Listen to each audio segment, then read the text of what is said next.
চলনবিল অধ্যুষিত তারাস ও গুরুদাসপুর উপজেলার মাঠ থেকে এখন শুরু হয়েছে রসুন ঘরে তোলার কাজ। তাই অনেকটাই ব্যস্ত সময় কাটাচ্ছেন এই অঞ্চলের কৃষক।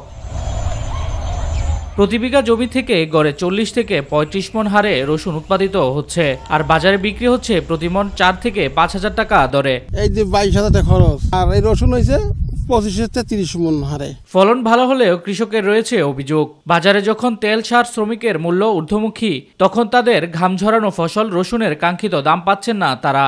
সারের দাম বেশি, তেলের দাম বেশি, পানি সেচের দাম বেশি, কামলার দাম বেশি, দেখা যায় যে আমাদের খরচটা অনেকই পড়ে যায়। আমার ফসলে পোষাচ্ছে না, আমার দাম বেশি দেওয়া লাগবে। আর কৃষি বিভাগ বলছে এই অঞ্চলে এবার রসুনের বাম্পার ফলন হয়, কৃষকরা আগামীতে রসুন চাষে বেশি ঝুঁকবে। এখন পর্যন্ত আমাদের যেসব জমিতে রসুন হারভেস্ট হয়েছে বিঘায় 35 থেকে 40 মন রসুন হয়েছে। বছর যেহেতু আমাদের এই বাজার ভালো, আশা করছি যে সামনের বছর এর থেকে আরো বেশি পরিমাণে রসুনের আবাদ হবে। তারাস উপজেলায় এবছর 470 হেক্টর জমিতে রসুনের আবাদ হয়েছে, যেখান থেকে এখন পর্যন্ত 34,554 মেট্রিক টন রসুন উৎপাদন হয়েছে। শামস তাবরিজ উচ্ছ্বাস, মাই টিভি নিউজ ডেস্ক।